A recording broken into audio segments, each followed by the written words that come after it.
Hi ಎಲ್ರಿಗೂ ನಮಸ್ಕಾರ. ಗೃಹಲಕ್ಷ್ಮಿ ಯೋಜನೆಯ ಹಣ 2,000 ರೂಪಾಯಿ ನಾಳೆ 7ನೇ ತಾರೀಕು ಆಗಿರೋದ್ರಿಂದ ಯಾವ ಜಿಲ್ಲೆಗಳಿಗೆ ಬರುತ್ತೆ ಕಂಪ್ಲೀಟ್ ಆದ ಮಾಹಿತಿ ತಿಳಿಸ್ಕೊಡ್ತೀನಿ. ಈ ಜಿಲ್ಲೆಗಳಿಗೆ ಕನ್ಫರ್ಮ್ ಆಗಿ ಎಲ್ರಿಗೂ ಹಣ ಬರುತ್ತೆ. ನೀವು ಯಾವುದೇ ಒಂದು ಪ್ರಾಬ್ಲಮನ್ನು ತಗೊಳ್ಳೋದು ಬೇಡ, ಖಂಡಿತವಾಗ್ಲೂ ಎಲ್ರಿಗೂ ಹಣ ಬರುತ್ತೆ ಅಂತ ಹೇಳ್ತಾ ಇವತ್ತಿನೊಂದು ವಿಡಿಯೋನ ಶುರು ಮಾಡೋಣ. ಸ್ನೇಹಿತರೆ, ಅದಕ್ಕೂ ಮುಂಚೆ ನಮ್ಮ ಒಂದು ಯೂಟ್ಯೂಬ್ ಚಾನಲ್ಗೆ ಯಾರೆಲ್ಲ ಸಬ್ಸ್ಕ್ರೈಬ್ ಮಾಡ್ಕೊಂಡಿಲ್ಲ ಸಬ್ಸ್ಕ್ರೈಬ್ ಮಾಡಿಕೊಂಡು ಬೆಲ್ ಬಟನ್ ಕೂಡ ಕ್ಲಿಕ್ ಮಾಡ್ಕೊಳ್ಳಿ.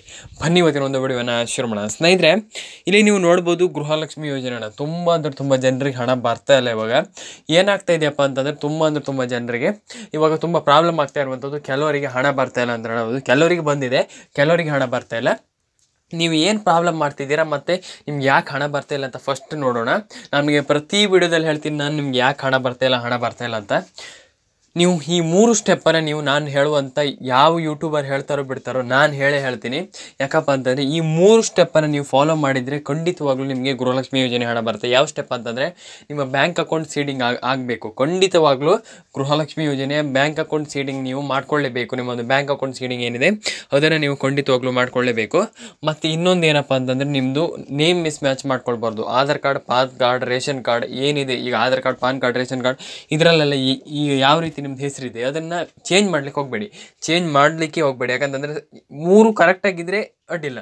ಅದೇ ನಿಮ್ದು ಏನಾದರೂ ತಪ್ಪಿದೆ ಅಂತ ಇದ್ದರೆ ನೀವು ಅದನ್ನು ಸರಿ ಮಾಡ್ಕೊಳ್ಬೇಕು. ಈಗ ಒಂದರಲ್ಲಿ ಒಂದು ಹೆಸರು ಕೊಟ್ಬಿಟ್ಟು ಇನ್ನೊಂದರಲ್ಲಿ ಇನ್ನೊಂದು ಹೆಸರು ಕೊಡಬಾರ್ದು. ಇದು 2ನೇ ಸ್ಟೆಪ್. ಇನ್ನು 3ನೇ ಸ್ಟೆಪ್ ಬಂದುಬಿಟ್ಟು ಇಲ್ಲಿ KYC ಮಾಡ್ಕೊಳ್ಬೇಕು. ನೀವು ಈ 3 ಕೆಲಸ ಮಾಡಿದ್ದೀರಾ ಅಂತಂದರೆ, ಈಗ ನಾನು ಹೇಳಿದ್ನಲ್ಲ, ಬ್ಯಾಂಕ್ ಅಕೌಂಟ್ ಸೀಡಿಂಗ್, KYC ಮತ್ತು ನೇಮ್ ಮಿಸ್ ಮ್ಯಾಚ್, ಈ 3 ಕೆಲಸವನ್ನು ನೀವು ಮಾಡ್ಕೊಂಡಿದ್ದೀರಾ ಅಂತಂದರೆ ಖಂಡಿತವಾಗ್ಲೂ ಎಲ್ರಿಗೂ ಕೂಡ ಹಣ ಬಂದೇ ಬರುವಂಥದ್ದು. ಗೈಸ್, ಮತ್ತೆ ನಾಳೆ ಯಾವ ಜಿಲ್ಲೆಗಳಿಗೆ ಹಣ ಬರುತ್ತೆ ಫಸ್ಟ್ ತಿಳ್ಕೊಂಡು ಬರೋಣ. ಯಾವ ಜಿಲ್ಲೆ ಅಪ್ಪ ಅಂತಂದರೆ ನಾನು ನಿಮಗೆ ತಿಳಿಸ್ಕೊಡ್ತಾ ಇದ್ದೀನಿ.